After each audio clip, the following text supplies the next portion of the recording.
Så er vi tilbage igen. Endnu en uge er gået, og du lytter forhåbentlig igen, eller måske endda for første gang, til Kryptovennerne. Mit navn er Mathias, og sammen sidder jeg med min gode ven Mikkel. Hej med jer. Og i dag så skal vi jo snakke om et par af de coins, som kommer lige efter Bitcoin. Ja, lige i røven, som man siger. Vi har valgt at snakke om Ethereum og XRP i dag. Og det er jo de coins, der ligger henholdsvis nummer 2 og 3 på, hvis man ligesom tager de største coins efter Bitcoin. For vi har snakket i dybden om Bitcoin tidligere, vores andet afsnit.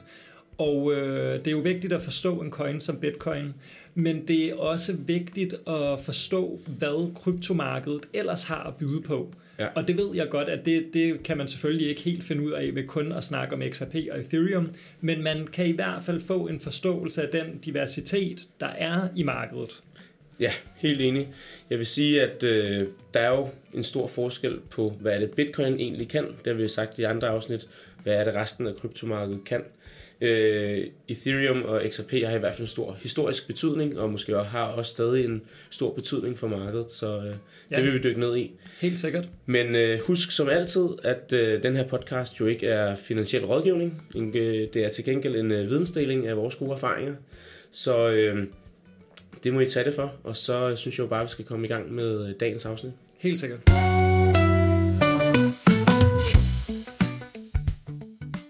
Altså, jeg ved ikke, om det er bare noget med vintertiden, eller om du har drukket et eller andet sjovt, men din stemme, den er sådan lidt kras, eller? Den er lidt dyb. Lidt dyb i det? Ja, lidt dyb i det. Jeg skylder skylden på, at det er vinter og februar måned, og sådan må det jo være. Ja, præcis. Og så hvis man er lidt træt af at høre på vores stemmer, så har vi lige fået et nyt medlem. Ja. Kryptovennerne. Nå, vi skal jo snakke lidt om Ethereum først. Ja, jeg tænker også, det giver meget god mening. Ikke? Det er den anden største krypto af market cap, og måske også den anden, eller højst sandsynligt den anden mest almen kendte kryptovaluta også. Ikke? Ja, det tror jeg, jeg tror faktisk ikke, hvis vi lige skal starte der, og hvis vi kigger på markedet sådan lige nu, så er det Ethereum jo ikke en af dem, der bliver snakket mest om.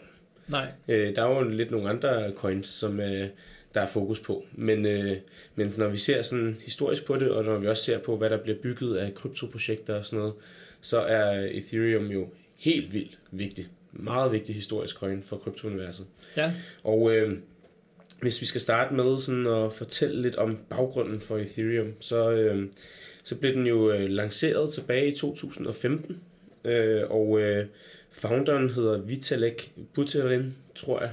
Vitalik Buterin, tror jeg, det siger på engelsk, men det er jo tydeligvis ikke sådan, det skal udtales hans modersmål, tænker jeg, at han er østeuropæer eller sådan noget, ikke? Ja, jeg ved faktisk heller ikke lige, hvordan man udtaler det helt sådan perfekt. Men det er måske heller ikke det, der er det vigtigste for det vigtigste for i dag. Men man kan sige, at hvis man ser på Bitcoin, som vi jo snakker så meget om, så kan man sige, at den er jo skabt af Satoshi.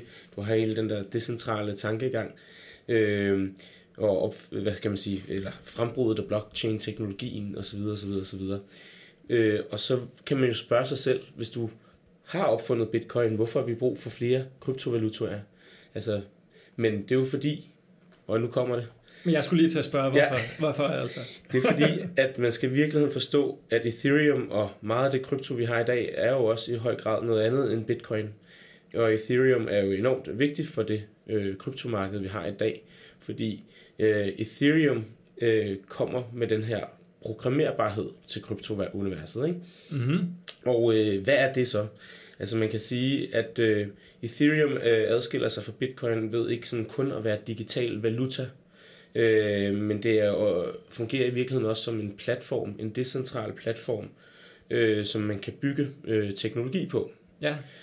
Og det er jo så alt muligt fra smart contracts til DeFi-løsninger, decentraliserede apps, NFT'er osv. Dem kan vi måske gå i dybden med at forklare nu, hvad det er, ikke? Ja, for jeg tænker også, at der er måske mange nye lyttere, der sidder derude og tænker, men det er meget fint med alle de her begreber. Ja. Hvad betyder det? Ja, så hvor skal vi starte? Vi kunne starte med sådan noget som smart contracts, smarte kontrakter. Det er jo sådan en af de helt store ting, som Ethereum har bragt til bordet. Man skal jo se Ethereum, ligesom man kan se Bitcoins blockchain, som sådan et decentralt system. Så i stedet for, at du har centrale server, der skal understøtte computersystemer, så har du nu et system, hvor du kan bygge alt muligt på. Og en af de ting, som kom ind i Ethereums, hvad kan man sige, blockchain, som blev muliggjort, det var det her med at lave smart contracts, smarte kontrakter. Og der kan man sige, at det er i virkeligheden en form for automatisk udførelse af kontrakter, når man laver, det kan være alt muligt, det kan være alle mulige handler, eller hvad det nu kunne være, men der bliver simpelthen tegnet en form for automatisk kontrakt, som skal gøre det nemmere at indgå aftaler eller handler på tværs mellem parter, ikke? Okay, ja. Så der er en eller anden form for dokumentation. Ja, okay. Fordi hvis man tænker på, hvor meget der sådan ellers bliver brugt af tid på at udfylde alt muligt formelt i forbindelse med, det kan være alt muligt business to business især, der kan smarte kontrakter i hvert fald noget. Men er det sådan noget, det er med til at automatisere en proces? Ja, det kan man sige, ja. Ja, okay. Ja, altså, var det smart nok, tror du? Jamen jeg sidder og tænker om, hvad nybegynderen vil have brug for af viden omkring en smart kontrakt for men det med at vide, at det egentlig er noget, man kan programmere ind på selve Ethereums netværk, og så automatisere nogle processer, der ellers burde have været manuelle. Ja, præcis. Og det kan jo være i forbindelse med alt muligt forskelligt, ikke? Ja. Hvor man normalt skulle indgå en eller anden form for kontrakt, ikke? Ja. Men der er jo meget mere til Ethereum. Man kan sige, at Ethereum har været rigtig vigtig for alt det, vi kalder DeFi i kryptouniverset. Decentraliseret finance. Ja, jeg skulle lige til at... Ja, du skulle lige til at afbryde mig, skulle du? Ja, det skulle jeg. Men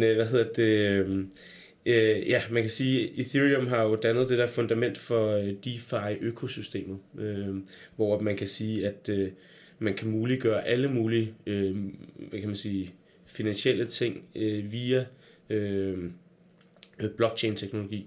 Det er jo alt muligt fra lån til forsikringer og handel, og alt, hvad man kan forestille sig af finansielle løsninger, ikke? Der er jo mange, der laver det her staking på Ethereum, og det tænker jeg også må gå ind under den kategori DeFi, ikke? Jo, det vil jeg tro. Altså det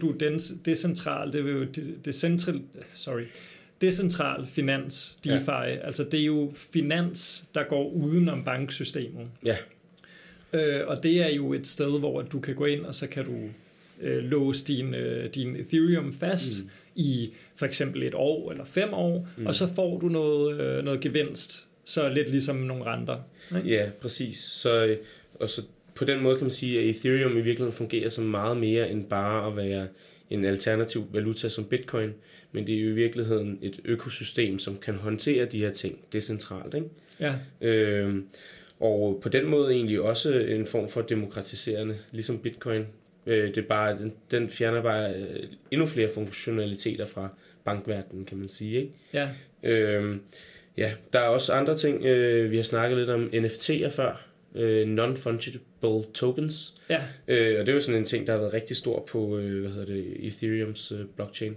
Det her med, at en NFT, skal lige siges, hvis man sammenligner det med et kryptotoken. Et kryptotoken er et fungible token.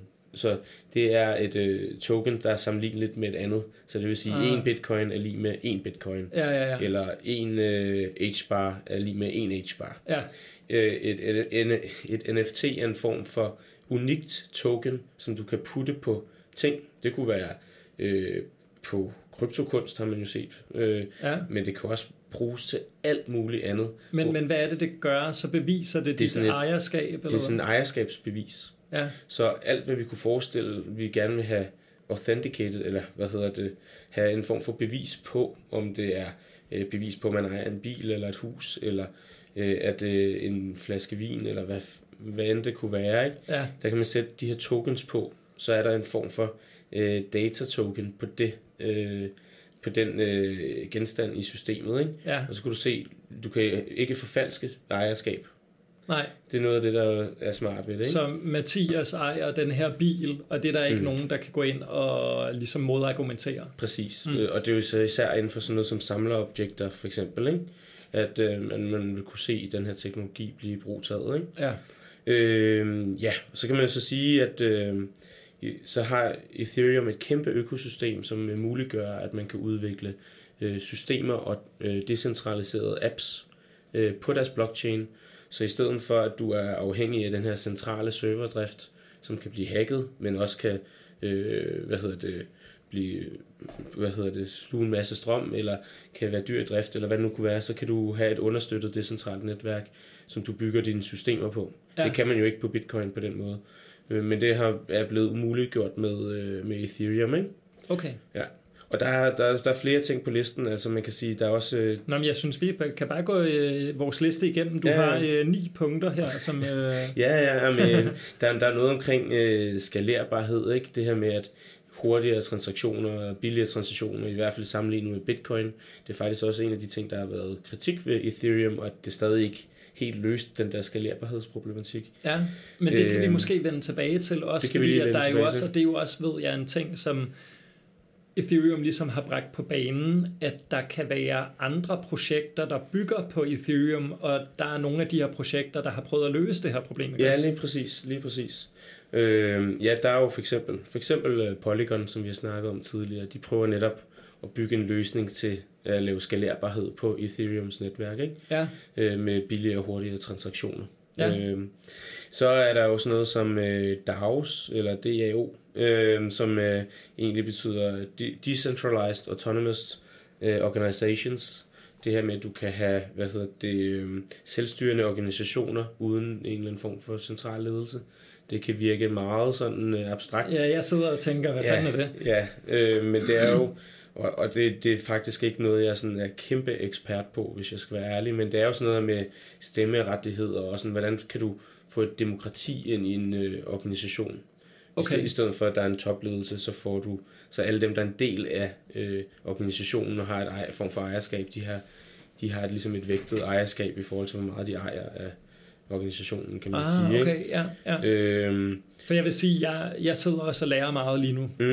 Jeg har ikke dykket ned i Ethereum på den her måde før. Nej. Men for mig at se, så når du snakker om det med DAOs der, at det er en af de mange funktioner, som Ethereum har, som måske ikke er den allervigtigste, eller den allermest snakket om, eller man kan sige, men det er noget, man kan. Ja. Endnu en af tingene, man kan. Ja, præcis. Ja. Så er der sådan noget som decentraliseret læring. Altså, man kan lære data. Altså læring, ikke læring. Nej, ja, præcis. Dataopbevaring, kan man sige. Du kan lave dataopbevaring på blockchainen. Så i stedet for at have sådan centrale server med data, så nu har du lige pludselig mulighed for at gøre det på en decentraliseret service, ikke? Som jo kan benytte nogle af de der sikkerhedsmekanismer og den der decentrale understøttelse, ikke? Så kan man sige, så er der nogle andre ting, men så med Ethereum, det var nogle af de første sådan at bringe de store partnerskaber ind til kryptouniverset. Okay, ja. Man har blandt andet arbejdet sammen med Microsoft omkring udvikling af Ethereum og sådan noget. Det er jo ret stort. Det er jo ret stort, ja. Og så man også hele den der tokenisering, fordi Bitcoin og Ethereum er jo begge to sådan grundlæggende blockchains og det man vil kalde coins. Men det der med at du kan tokenisere og du kan udvikle ovenpå, du kan udvikle tokens ovenpå i forskellige lag ovenpå Ethereum, det er jo i virkeligheden det der er det helt store. Altså det der med at du kan bruge et blockchain-system som det fundamentale. Vi snakker også om det der hus. Jeg skulle lige til at sige også, at vi har jo snakket om det med lag i krypto i tidligere afsnit. Præcis. Og det er jo egentlig det, du taler ind i nu. Ja, præcis. Ja. Og det er sådan en ting, Ethereum også bragte ind i universet, ikke? Så der er sådan ret mange forskellige ting, som Ethereum har bragt ind til krypto, og hvorfor den er vigtig at forstå. Og det er jo, jeg synes, det er fint at snakke om alle de her ting, fordi at det jeg jo kan se, det er, at nu fortæller du så, at det er Ethereum, der faktisk har været frontrunners på den her teknologi, og ligesom sådan, men der er også mange ting, og det kommer vi også lige hen på, med med Ethereum, som man kan argumentere for, er outdated eller ikke fungerer optimalt. Ja. Men der er jo kommet rigtig mange kryptoer efter Ethereum. Altså Ethereum er jo det, vi kalder en lag 1, en blockchain i sig selv, som andre tokens bygger på. Men der er jo kommet andre lag 1'ere, Solana for eksempel, XLM, som jo, bare for at nævne et par stykker, som jo kan de samme ting, som Ethereum kan, men kan dem bedre og hurtigere. Ja. Alle de her ting. Ikke? Det er der i hvert fald nogen, der vil argumentere for, ikke? Og nogen kan også noget andet, ikke? Og det er jo det, der er interessant, fordi Ethereum har jo måske født hele det der marked, eller været med til at føde hele det der marked, men der er jo kommet mange blockchains efterhånden, ikke? Som prøver at være gode til nogle forskellige ting. Og man kan se, noget af det, der også har været kritik af Ethereum, det er den der interoperability. Ja. Det der med, at forbindelsesaspektet. Ethereums blockchain har ikke så nemt ved at samarbejde med andre blockchains, hvor der er nogle blockchains, som forstår ligesom at arbejde sammen, og på den måde stå stærkere. Fordi at de er gode til forskellige ting, og på den måde ligesom udnytte det der samarbejde, ikke? Så det var i hvert fald noget om Ethereum der. Så er der jo noget omkring høje transaktionsomkostninger og sådan noget. Der var fordi jeg tænker, at hvis man lige prøver at dykke ned i nogle af de kritikpunkter, vi har om Ethereum, fordi at den kan jo mange ting. Ja. Og det er jo, den ligger ikke nummer 2 af market cap per tilfælde. Altså den har jo fortjent sin plads på podiet, kan man sige. Ikke? Men der er nogle kritikpunkter også, og der er den ene jo, det er det her med skalerbarhedsproblemer. Ja. Der er altså jo mere, hvad kan man sige, jo mere trafik der ligesom er, jo flere der benytter den, jo langsommere bliver den. Det er et af kritikpunkterne, ikke? Ja. Og derfor der kan man også helt praksis se, at hvis du går ind på en børs og skal overføre, lad os sige, at du skal overføre nogle Ethereum fra en børs over på en anden børs, eller en hardware wallet, eller hvad det nu kunne være, så er overførselshastigheden faktisk længere tid, altså mærkbart længere tid, end hvis du for eksempel vælger at overføre din Solana, eller hvad det kunne være. Ja. Jeg tænker stadig, Bitcoin er langsommere, men Ethereum er i den langsomme ende. Ikke? Og man kan sige noget af det der med, når du er først til at opfinde stolen her, eller hvad det kunne være, så kommer der nok nogen på et tidspunkt og laver en bedre stol. Ja. Det. Som er rare at sidde på, eller hvad det kunne være, ikke? Ja. Og det er måske sådan, man kan se Ethereum. Man kan i hvert fald, hvis man også skal tage noget andet kritik,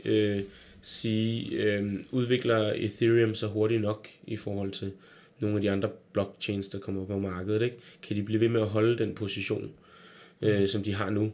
Lige nu er noget af det rigtig gode ved Ethereum, det er, at der er rigtig meget, der er bygget på Ethereum, og der er nogle rigtig gode skaleringsløsninger. Altså, der er mange af de projekter, der er blevet bygget på Ethereum, er rigtig gode. Så på den måde, så står økosystemet stadig stærkt. Ja. Men der sker jo så meget inden for krypto. Så det er også det, og nu skal vi skal også lige igennem resten af punkterne, men jeg synes, det er spændende snak at komme tilbage til, fordi Ethereum er jo en af de coins her, som i det her bullmarked indtil videre, som jo stadig mangler at vise, at den kan følge med prisstigningsmæssigt. Ja. Men for at gå videre til en af de andre kritikpunkter, så er det her med, at den er ikke kun langsom, men den er faktisk også ret dyr at bruge og benytte. Den har høje transaktionsomkostninger. Ja, og det er der jo nogen, der laver løsninger på, ikke? Som bygger tokens ovenpå. Men selve Ethereum har høje transaktionsomkostninger, ikke? Ja. Og det er jo lidt ærgerligt, kan man sige, fordi det er jo sådan et virkelig konkurrenceparameter i kryptouniverset, ikke? Ja, det må man sige. Ja, helt sikkert. Ja. Så kan man sige, at som vi allerede har nævnt, så er der jo det der med at kunne samarbejde med andre blockchains, men der er faktisk også det her med, at der er nogen, der mener i hvert fald, udviklere og så videre, at det også kan være svært at bygge ting oven på Ethereum, sammenlignet med nogle af de lidt mere moderne blockchains. Ja. Og hvis du godt vil have et stort økosystem med en masse stærke og spændende teknologier, så bliver det nødt til at være nemt at kunne bygge på, ikke? Ja, det giver god mening. Ja. Men altså, nu har vi jo snakket Ethereum, og du har siddet og lyttet meget på mig. Og jeg ved, at det kribler i dig også, for vi bliver også nødt til at dække XRP. Ja, det skal vi. Men allerførst, så vil jeg bare lige stille et sjovt lille spørgsmål, og det er jo ikke noget, man kan svare på, men måske bare for lige at sådan runde Ethereum-sektionen af. Så tror du, at Ethereum stadig er relevant om 5-10 år, eller er det sådan en ting, som du går ind på museet og kigger på? Og den er faktisk svær, ikke? Ja. Den er faktisk rigtig, rigtig, rigtig svær. Og det er også det, jeg siger, man kan jo ikke svare på det, men for eksempel i din optik. Ja, som jeg ser det lige nu, som det peger i retning af lige nu, så synes jeg, at Ethereum godt kunne se ud til at blive overhalet. Men man skal ikke undervurdere Ethereum, bare fordi at lige sådan inden for de sidste år, der har været noget kritik og så videre. Så jeg er lidt 50-50 på den. Jeg kan godt se det ske, som det ser ud lige nu. Se hvad der sker. Altså at Ethereum bliver overhalet af andre blockchains. Ja. Men jeg er ikke sikker. Jeg er slet ikke sikker. Nej, det kunne gå begge veje, fordi at jeg ser den også. Jeg ser den godt kunne blive overhalet indenom af en coin som enten Solana eller XRP her inden for nærmere fremtid faktisk. Ja. Men igen, det er jo svært at sige. Jeg synes personligt, at når man kigger på sådan en coin som Ethereum, så har jeg svært ved at se den holde, teknologisk set og kvalitativt set op på den lange bane. Ja. Jeg tror simpelthen, at der er kommet løsninger, og også bliver ved med at komme løsninger, som bare er bedre. Ja. Og en ting er, at Ethereum er rigtig populær. Der er rigtig meget, der bygger på den. Der er mange, der bygger på den. Men på det lange løb, så er det den bedste teknologi, der vinder på langt sigt. Og der tror jeg desværre, jeg tror, der skal ske noget meget revolutionært med Ethereum, før at den ikke kommer til, hvis den ikke skulle blive irrelevant i fremtiden. Men jeg tror i hvert fald ikke, det skal inden for de næste par år. Altså, jeg tror, at vi er måske sådan 5-10 år ude i fremtiden, eller sådan noget. Ikke? Lad os se. Det bliver spændende. Det bliver meget spændende at se. Men nu, og du skal jo vide, fordi du, tog de par minutter til at sige det, så nu har du mindre tid til at snakke XRP. Ja, det er godt. Ja. Men lad os komme til det.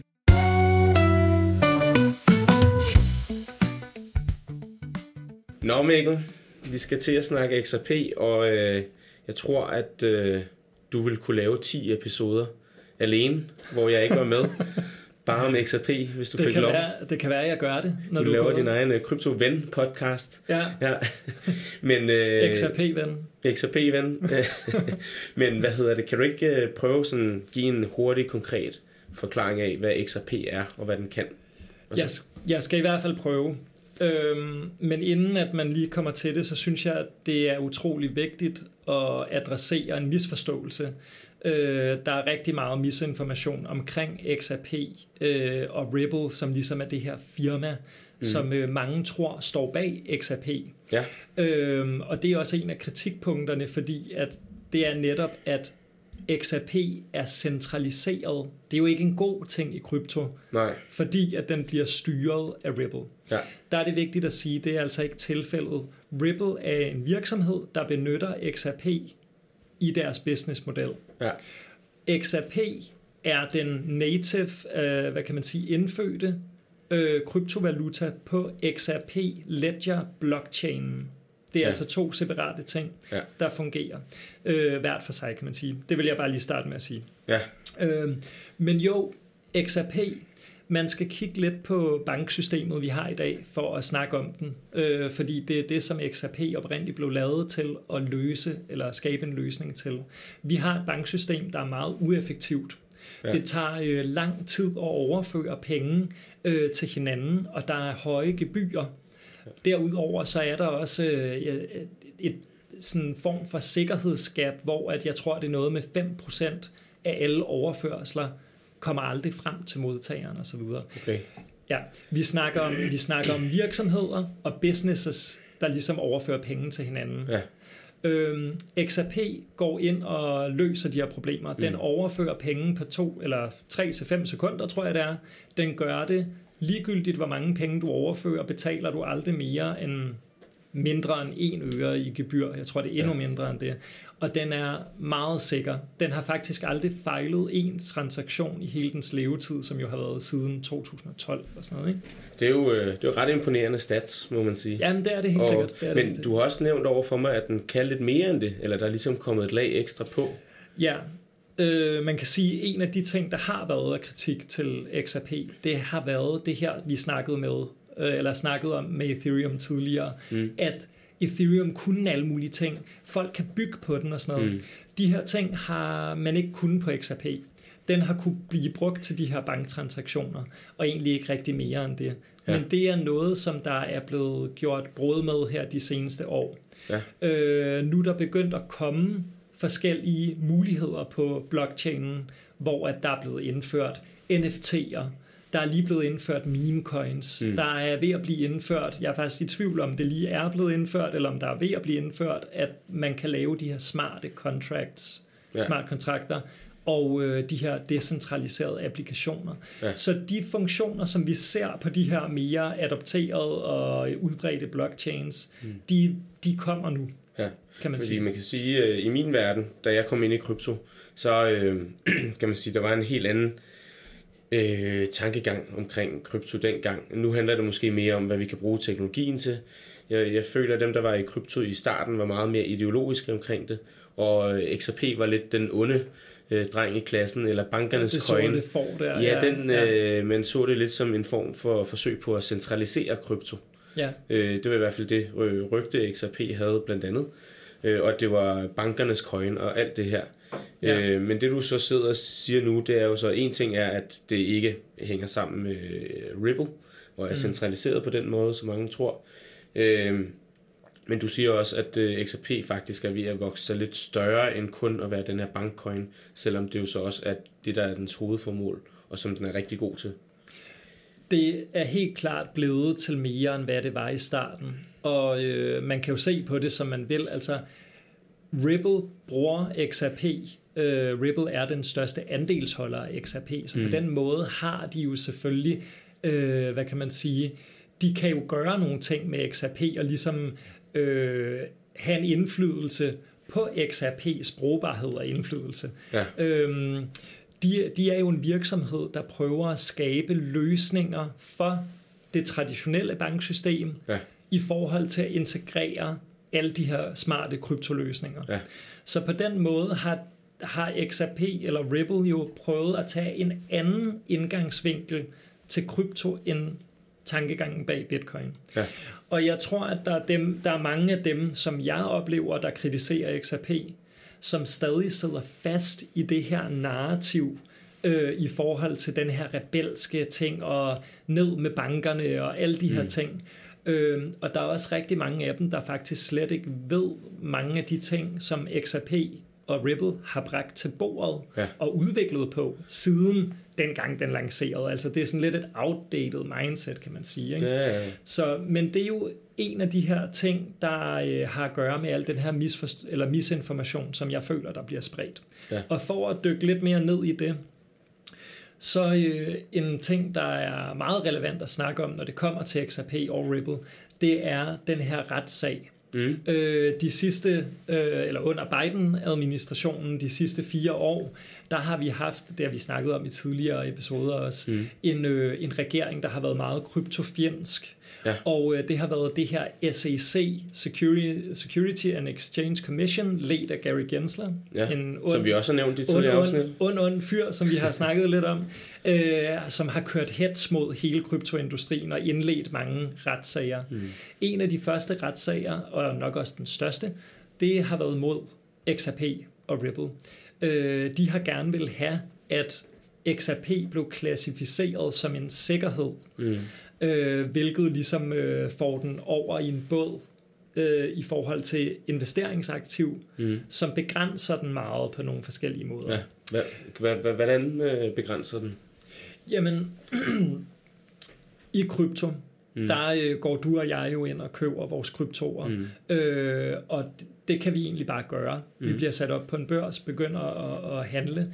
Der kan man sige, at når du køber din bitcoin, eller hvad det nu kunne være, du køber, så spekulerer du meget på, at du håber, den vil gå op i pris. Det, som man ligesom kan sige, en sikkerhed er, det er, at du faktisk får en garanti, nu siger jeg det i gåseøjne, en garanti på, at du bliver lovet i gåseøjne nogle stigninger på din investering. Ja. Det kan du kun blive lovet, hvis der er en virksomhed, der kan stå inden for det, de siger. Og sådan kan man ikke regulere kryptomarkedet, fordi at det er decentralt. Men det har skabt en masse problemer, at den tidligere regering ville prøve at lægge kryptoer over i den her kasse. Fordi det gør op med hele den her natur af, hvad krypto er. Ja, hele den grundlæggende tankegang. Ja, det kan man sige. Ikke? Og det havde en meget, meget stor negativ effekt for XRP at være igennem den her retssag, som mange har troet, ligesom at der var noget hold i, men som har vist sig gennem årene faktisk at være fuldstændig varm luft, kan man sige det sådan. Du har jo ikke fulgt lige så meget med i retssagen som dig, men jeg kan jo forstå, at de har vundet forskellige kapitler af den, ikke? Det er rigtigt, ja. Og den er ikke helt færdig. Hvordan, Nej, men som du siger, der har været nogle forskellige aspekter i den. En af tingene var det her med, at XRP var blevet dømt som en sikkerhed, eller det var det, de sagsøgte den for. Det er blevet afklaret nu, at det er den ikke. Og det er med en amerikansk dommer, der har ligesom sagt det ved lov. Men der er stadig en del af den, der handler om Ripple, som stadig kører. Det mangler vi at se noget forløsning på, kan man ligesom sige. Det er egentlig ikke så vigtigt længere, men retssagen har bare haft en stor konsekvens for Ripple som firmaet og prisen på XRP. Ja. Men nu bryder jeg lige ind og tænker, at vi skal også forbi nogle andre ting. Og en af de ting, nu fortalte jeg jo lidt om Ethereums historie og så videre, ikke? Kan du ikke fortælle lidt om XRP's historie, men måske også sådan lidt omkring det der med, hvorfor er det lige XRP har sin plads i kryptoindustrien? Altså, jeg synes jo, den har sin plads, fordi at det er stadig i dag en af de allerbedste teknologier, når det kommer til det, den vil prøve at være god til at lave de her overførsler. Så synes jeg også, at den er god til andre ting, som er ved at blive indført nu. Så derfor synes jeg i sig selv, den har sin plads. Men altså, man kan jo snakke lidt om det her med, at det var en af de allerførste blockchains. Den blev lanceret i 2012, før Ethereum for eksempel. Så der er jo noget historie der også, der gør... Om ligesom Bitcoin og ligesom Ethereum, så synes jeg, at man bliver nødt til at have en vis respekt for de her blockchains, der ligesom har eksisteret helt siden begyndelsen og stadig har sin plads blandt de top kryptoer, kan man ligesom sige. Ikke? Ja. Og hvem var det, der lavede XRP egentlig? Var det Ripple? Det er der jo mange, der tror... Jamen det er der rigtig mange, der tror. Nej, altså som jeg siger, Ripple er en virksomhed, der benytter XRP i deres daglige business, kan man sige. Blockchainen XRP, det hedder XRP Ledger, selve blockchainen, den blev lavet af tre, hvad siger man, Teknørder. Den ene af dem arbejder for Ripple nu, men det der skete var, at de tre gutter der, de lavede selve blockchainen tilbage der i 10'erne, og efterfølgende, der blev Ripple ligesom skabt. Først så hed det faktisk Newcoin, og derefter OpenCoin, før de så skiftede navn til Ripple. Men efter det skete, så de tre, der havde lavet selve blockchainen, de forærede Ripple en hel masse XRP i gave, kan man ligesom sige. De XRP, som Ripple fik, har de ligesom valgt at låse inde i en låst konto, som mange refererer til som en escrow-konto. Det er en konto, som er låst per natur, og så bliver der udgivet en lille smule XRP hver måned. Ja. Det er lidt deres måde at prøve at fordele de her ekstra XRP ud til andre spillere på en naturlig måde. Ja. Men nu går tiden jo, og noget af det, som jeg gerne vil ind på i forhold til, hvad jeg synes er de vigtige ting ved Ripple, og dermed også XRP, det er alle de her ting, som de er en del af. De har rigtig mange forbindelser. Ja, de har jo virkelig mange partnerskaber og forbindelser, både i forskellige fora og... Ja, lige netop, ikke? Altså, de er jo blandt andet partner med en af de allerstørste banker i Asien, SBI hedder den, som jo har stor indflydelse i Japan, og har været ude at sige, at her i 2025, der kommer alle banker i Japan til at køre på XRP's teknologi. Det er jo spændende. Det er jo ret flot, kan man sige, ikke? Så er de partnere med sådan nogle som Bank of England, Englands Nationalbank, også en ret stor spiller. De har andre kæmpe store banker. Jeg vil ikke gå i gang med at nævne dem alle sammen. Men noget af det, der er meget sigende, og det kommer lidt ud af den her retssag, som jo stadig er kørende, at Ripple har selv været ude og annoncere, at de har over, jeg tror det er over 1500 NDA'er, altså Non-Disclosure Agreements, som er forskellige partnerskaber, som de bare ikke må annoncere endnu. Der er simpelthen skrevet kontrakter, der gør, at den her information må ikke komme ud endnu. Så det du siger, der er en virksomhed, som har en stor mængde XRP, og som bruger XRP-systemet, det er Ripple, de må ikke annoncere 1500 partnerskaber, som potentielt kunne være partnerskaber deriblandt, hvor der kunne være nogle af de helt store virksomheder, banker. Vi ved ikke, hvem det er. Altså, der går jo der er meget spekulation på, hvad det er. Men altså, det vi ved er, at de arbejder sammen bag facaden på over 22 centrale digital valuta-projekter rundt omkring i verden. Ja. Og altså det kan være alt fra banker til kæmpe virksomheder. BlackRock er en virksomhed, der har været meget op at vende. Er det nogen, de arbejder sammen med? Så det er utroligt spændende. Og man ser dem jo også samarbejde med andre token coins, for eksempel HBAR, hvilket er enormt interessant med deres hashgraph-teknologi. Du har også fortalt mig, at de er en del af World Economic Forum, som er jo en kæmpe organisation med fokus på hele verdensøkonomien. Og så er de jo, altså det tror jeg også, at vi sagde i en tidligere episode, en af de ting, vi ser nu, er jo, at Ripples øverste ledelse sidder i møder med Donald Trump, eller Donald Pump, som vi også kalder ham lidt nogle gange. Ikke? Og det synes jeg siger rigtig meget om, hvor vi er på vej henad. Jo, du har også vist mig en liste med navne af folk, der har været involveret omkring XRP og Ripple også, ikke? Og der er jo bare folk, der har arbejdet for Obama og Clinton, og folk, der har haft store titler i private virksomheder inden for finance og treasury. Ja. Så jeg vil sige, det er min tese, da jeg opdagede XRP og Ripple og begyndte at undersøge de her ting i dybden. Det var i hvert fald, at for mig at se, var det lidt en no-brainer. Og så synes jeg bare, det er utrolig ærgerligt, at der bliver spredt, det er virkelig min oplevelse, at der bliver spredt utrolig meget misinformation. Der er folk, der decideret hater specifikt på Ripple og XRP, som også er med til at skabe meget misinformation. Men noget af det bunder nok også i fortiden, ikke? Og noget af det, som, hvad kan man sige, den holdning, der har været tidligere. Der er rigtig mange, som har ondt et specifikt sted, fordi at de har en forskellig, eller en anden værdi i forhold til de her ting, som ikke er blevet forløst, ikke? Jeg vil sige, en af de ting, jeg har lært omkring XRP, det er jo det her med, og bare har lært omkring den generelle, måde jeg ser kryptomarkedet på, det er det der med, at man bliver også nødt til at følge med og se, hvordan projekterne udvikler sig. Fordi det er jo også interessant at følge med i alt det andet, der ikke kun handler om banksystem. Fordi der er ingen tvivl om, når vi ser fundamentalt på Ripple, for eksempel som virksomhed, men også bare brugen af XRP, så er der bare meget vækst og mange spillere, der lige pludselig melder sig på banen. Og hvis XRP også begynder at kunne bruges til alt muligt andet, så er det jo virkelig interessant, hvordan det kan ende, ikke? Ja, og det er jo, altså, Det er jo også det der med mange af de her narrativer, vi har i krypto.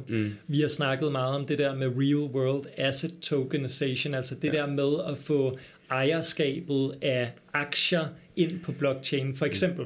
Eller ejendomsmarkedet, boligmarkedet, hvad jeg lige sige. Ikke? Ja. Og det er jo også ting, som kan blive tokeniseret på for eksempel XRP, eller for eksempel HBAR, eller hvad det kunne være. Ja. Jeg tænker, vi skal til at runde den af, men jeg vil lige stille dig det sidste spørgsmål så, fordi du spurgte mig jo lidt til fremtiden om Ethereum, om du kunne give sådan en lille, hvad kan man sige, fornemmelse. Hvad siger din fornemmelse om fremtiden af XRP? Den siger det rigtig godt.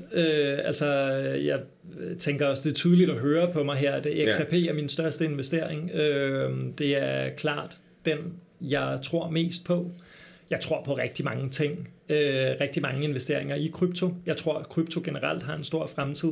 Men som sagt, vedrørende min tese der omkring Ripple, med mængden af partnerskaber, mængden af, hvad kan vi sige, heavy hitters, der både arbejder og har arbejdet for Ripple, men nu arbejder i kæmpe store, vigtige finansorganisationer rundt omkring i verden, så tænker jeg, at Ripple har en rigtig stor fremtid, og dermed også XRP. Ja. Og så vil jeg sige, det er jo sjovt, når man så sammenligner de to coins, så er det jo to coins eller blockchains, altså Ethereum og XRP, som ser ud til at stå i lidt forskellige historiefortællinger lige nu, ikke? Hvad tænker du på? Jamen forstået på den måde, at Ethereum har måske haft medvind i tidligere bull markets, nu er der faktisk lidt modvind. XRP har tidligere haft lidt modvind, nu er der lidt medvind. Ja. Men det er jo to, må vi bare sige, blockchains, som har været utrolig vigtige for udviklingen af hele det kryptospace, vi kender i dag. Ja, det er rigtigt, og det er nok egentlig en meget god måde at slutte af på, med respekt til det. Og lad os kalde den der.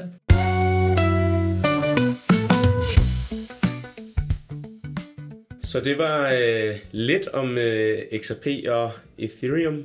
Det var det. Jeg vil sige, at du begrænsede dig flot, Mikkel. Jeg havde virkelig frygtet dagens afsnit. Jeg bestod testen. Ja. Og det kan jo godt være, at vi i fremtiden også kommer til at lave flere af de her coin-afsnit, hvor vi snakker om nogle af de andre vigtige coins. Ja. Men jeg synes i hvert fald, det var to vigtige coins, eller blockchains, at dække lidt. Det var det helt sikkert. Ja, og jeg tænker, en ting, der vil give rigtig god mening også at snakke lidt om, det er de her stablecoins. Ja, det kunne også være et emne til fremtidige afsnit. Ja. Og derudover så tænker jeg bare, at vi vil sige tusind tak for støtten. Vi kan jo mærke uge for uge, der er flere og flere, der skriver til os. Ja, det er mega dejligt. Ja, det er mega fedt. Nogle er bare glade for podcasten, og andre har spørgsmål, og nogle har forslag. Så det, hvis man har gode forslag til afsnit, som man kunne tænke sig, og vi lavede, så skal man jo bare sende de forslag ind til os. Ja, og vi har jo i forvejen en liste med ting, vi godt vil snakke om. Men, den er næsten for lang. Den er næsten for lang, men det er jo egentlig bare en god ting. Ikke? Ja. Men jeg tænker, hvis der kommer et eller andet helt vildt guldkorn, som vi tænker, det kan bare ikke vente, så kan den godt blive rykket lidt frem i køen. Ikke? Det er det. Hvis vi lad os sige det sådan, at hvis vi kan se, at det er noget, folk gerne vil høre om, så er allerede der, så bliver det rykket lidt op, ikke? Ja, så hvis du sidder derude, og du egentlig nyder den her podcast, så selvfølgelig er vi rigtig glade for det. Det vil være os en stor hjælp, hvis du gik ind og gav os et like inde på enten Instagram eller vores Facebook-side. Og hvis du kender nogen, der kunne tænke sig at lære lidt om krypto, og så må du også gerne send dem endelig videre. Send den videre til dem. Ja, eller til os. Ja. Så jamen lad os sige, at det var afslutningsnoten, og så er der jo ikke mere at sige, end at vi ses næste gang. Tak for i dag.